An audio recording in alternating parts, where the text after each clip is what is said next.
কাজ ছোট বড় বলতে কোনো কিছু নাই। জি, আপনি আসলে এত ভালো একটা পয়েন্ট, রিমার্কেবল একটা পয়েন্ট তুলে নিয়ে এসেছেন।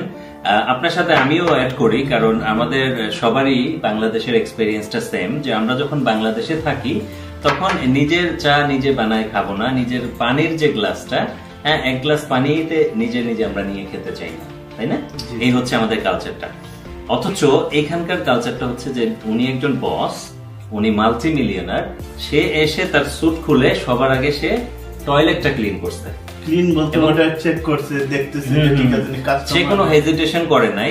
তো ওটা দেখে আপনি শিখলেন প্রথমেই যে বা এইটাই হচ্ছে ডিফারেন্স। আর এই জন্যই হচ্ছেন আমাদের যে এইখানকার পরিবেশের সাথে বাংলাদেশের পরিবেশের তফাৎটা, যে কেন এরা উন্নত, কেন আমরা এখানে আসলে চেঞ্জ হতে পারি, কেন বাংলাদেশে এরকম করতে পারি না, তাই না? প্লাস আরেকটা জিনিস, সেটা হচ্ছে যে ছেলে মেয়ে যারা সংসারে থাকে তারা ওই সবসময় না বাচ্চা হয়ে থাকে। ধরেন একজন মাস্টার্স পড়ে ফেলছে, বাট এখানে যারা আপনার সাথে পড়াশোনা করেছে এদেরকে কেমন দেখছেন? ধরেন আমরা দেশে তো মাস্টার্স করার পরও অনেকে দেখা গেছে যে বেকার থাকে, কিন্তু এই দেশের এই যে মানে পড়ালেখার পাশাপাশি যে পার্ট টাইম জব,